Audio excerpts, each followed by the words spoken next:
Hi guys! Welcome back to my channel! Ayan, so, ang topic po natin for today's video, ayan, is kung paano po natin malalaman kung kailan ba safe yung mga babae or kung paano ba sila hindi mabubuntis kapag nag-duo kayo, nag-intercourse kayo ng partner nyo.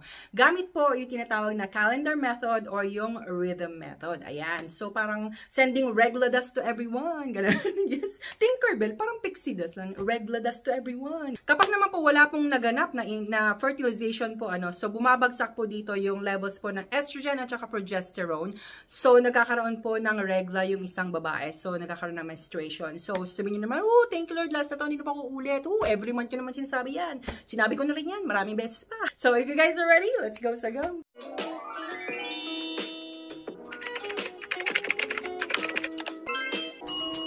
Before that po, eto, tatandaan po natin palagi na yung egg cells po natin mga babae is viable or nabubuhay lang po siya between 12 to 24 hours after po nating mag-ovulate, okay? So, sa mga lalaki po, yung mga little swimmers po nila or yung mga sperm po nila is viable or nabubuhay lang po sila up to 5 days. Ayan, 5 araw lang po nabubuhay.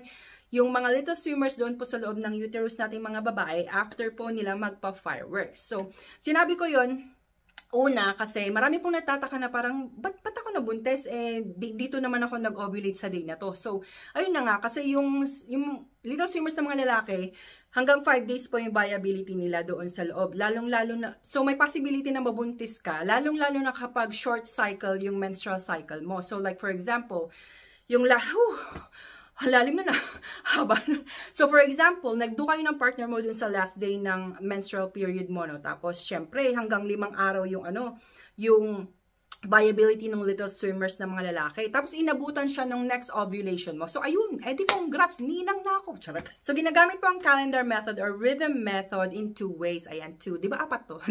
In 2 ways. Ayan. So, ginagamit po ito para i-track. Pwede siyang i-track kung kailan ka pwede mag-conceive or magbuntis ng partner nyo or kung kailan naman yung safe days mo kung hindi pa kayo ready. Ayan.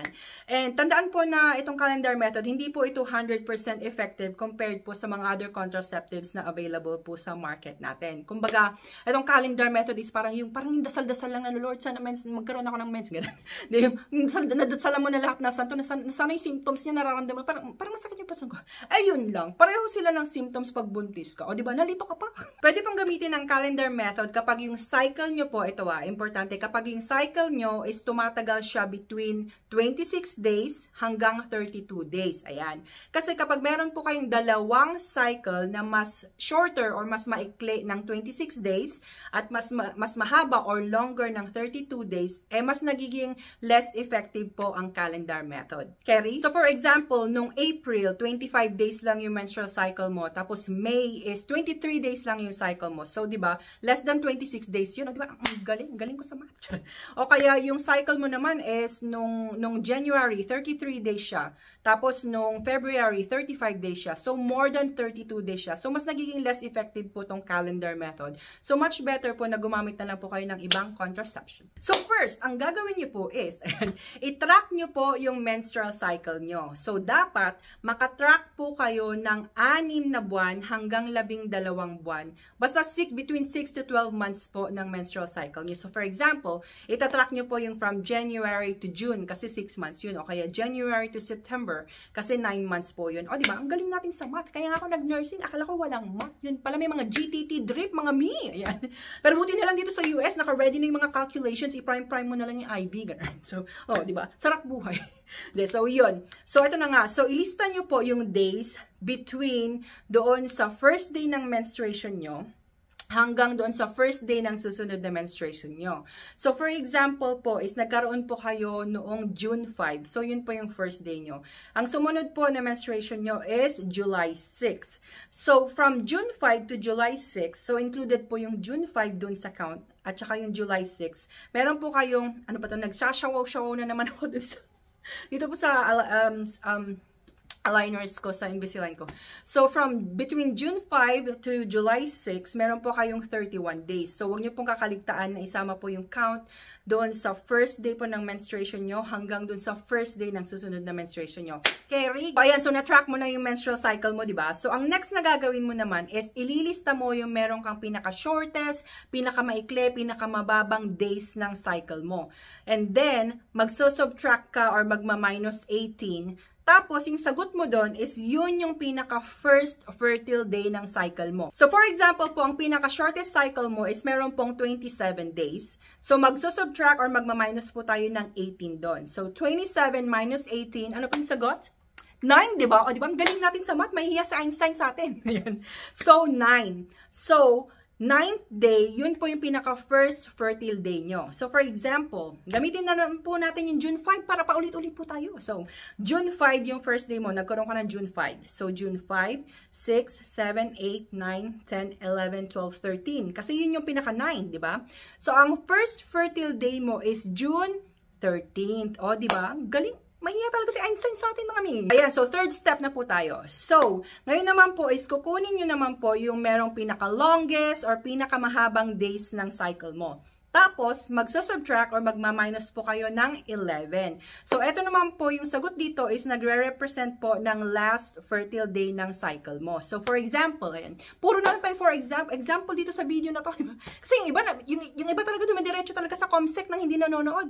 Yung mga hindi ko pa sinasagot ha, nandito po talaga sa video yung sagot. Manood po muna kayo bago kayo magtatatanong, magpupunta ng comsec. My goodness. So, for example, ang longest day mo is 31 days. Tapos, magsusubtract or mag-minus po tayo ng 11. So, anong sagot doon? Eh, di 20, di ba? Teben, me. Ayan, so 20. Ayan, 20.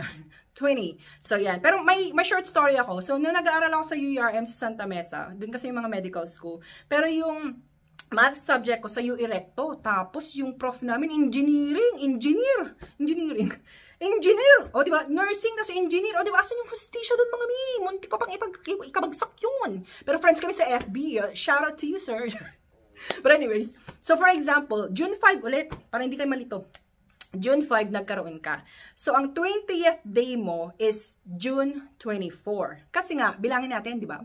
So, June 5, 6, 7, 8, 9, 10, 11, 12, 13, 14, 15, 16, 17, 18, 19, 20, 21, 22, 3, 24. O, diba? 24 yung pang 20th day. So, ayan. Kaya pa ba mga mi? Nakakasunod pa ba tayo? So, ayan. So, alam nyo na po kung paano malaman yung first fertile day nyo po at saka yung last fertile day nyo po gamit yung calendar method. Pero, meron din po tayong tinatawag na standard calendar method. So, dito po ma-identify po natin para po siyang mas fixed po yung identification ng fertile window nyo po, which is from day 8 hanggang day 19th po para maiwasan po yung pagkikipag-do or pagkikipag-intercourse kapag hindi pa kayo ready, or kapag gusto nyo naman pong magbuntis, then you can do from day 8 to day 19. Ang first phase po dito is yung tinatawag na menses. So, ayan. So, dito, given up na po dun sa pangalan, diba? Dito po yung point na re-regline na po yung mga babae. So, dito po nagsished na yung lining ng uterus namin. So, tumatagal po mostly 3 to 5 days. Yung iba, tumatagal ng 7 days, which is normal. Sa Ilocano, tinatawag yung parang sa 5th, 6th day, yung pang-last na is Tartaraudi. Yes, ang arte, Tartaraudi yan. Udi kasi last yan. So, dito sa phase po na to is medj safe. Ayan, medj lang sinabi ko. Medj safe kasi hindi ka pa naman nag-ovulate, so wala pang nare-release na egg cell. Yan. So, medj sinabi ko kasi hindi pa rin tinatanggal yung possibility, lalong-lalo na kapag short cycle po yung mga babae. So, like what I said po kanina doon sa earlier video ko, na may possibility na mabuntis kapag short cycle, kapag merong kang period. Kasi kapag, for example, nakipagdo ka doon sa last day ng period mo, tapos, nagpa-fireworks yung lalaki, so viable or nabubuhay yung little swimmers ng mga lalaki ng hanggang 5 araw. Tapos, short cycle ka. Tapos, inabutan yung, yung little swimmers, like for example, dun sa pang-5 araw na buhay siya. Tapos, nag-ovulate ka agad-agad. O di boom, ninang ako, mga mi. So, next po is follicular phase. So, dito po, sa phase na to is nagkakaroon po ng overlaps. Kasi nag-i-start po yung count nito doon sa first day po ng menses or ng period nyo hanggang sa ovulation.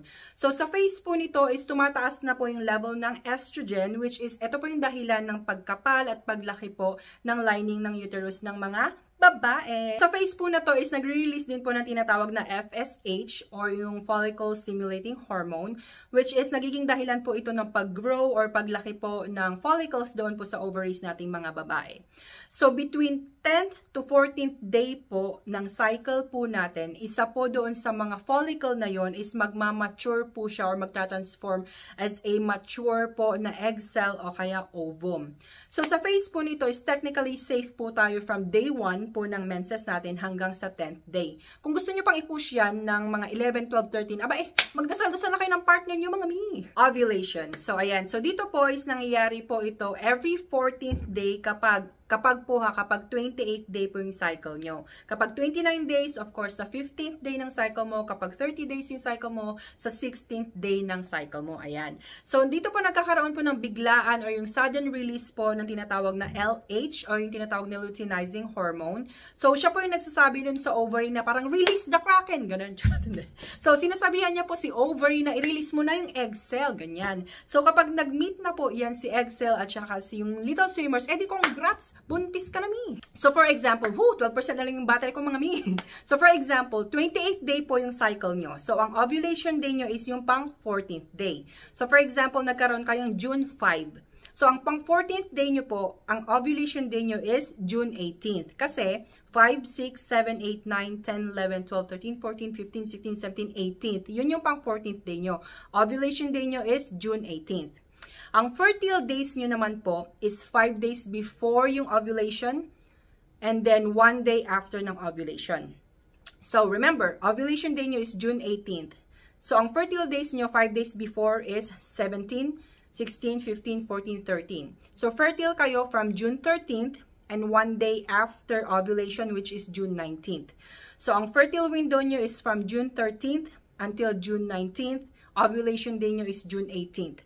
So, yun yung mga days na dapat iwasan nyo kung hindi pa kayo ready majuntis. At yun yung days na dapat go, go, go! Ganun. Kapag gusto nyo nang magbuntis. Hirap mag-explain. So, ang last phase po is tinatawag na luteal phase. So, dito po is naglalast po ito sa 15th to 28th day. 28 day lang po kasi yun lang po yung ginamit nating cycle, di ba? 28 days. So, dito po, so, nag-ovulate ka ng 14th day, di ba? So, sa 15th day, si egg cell, nabuborn na yan. Parang nababanas na sila doon sa loob ng ovaries. So, parang umaeska po na yan, nagta-travel goals na yan, papunta dun sa fallopian tube, papunta dun sa uterus, mga mi. Sa part po na to is tumataas po yung level po ng progesterone para i-prep po yung uterine lining nating mga babae sa pagbubuntis. So, kapag nagdupo kayo ng partner mo at nag-meet po si egg cell at saka si little swimmers, tapos nagkaroon po ng fertilization, is magkakaroon po ng tinatawag na implantation. Hence, implantation bleeding. So, may separate video po ako niyan, link ko po sa taas. Kapag naman po wala pong naganap na fertilization po, so bumabagsak po dito yung levels po ng estrogen at saka progesterone.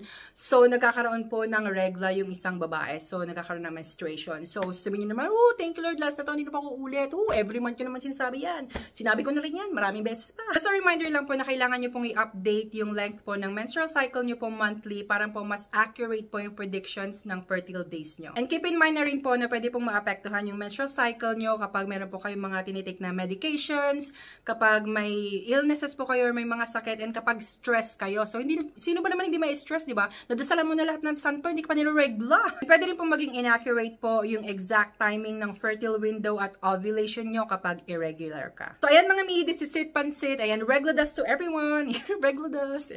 So, I hope you guys like this video. Please don't forget to like and subscribe on my channel. And this is Eileen, and I will see you guys in my next one. Babush! Regladas.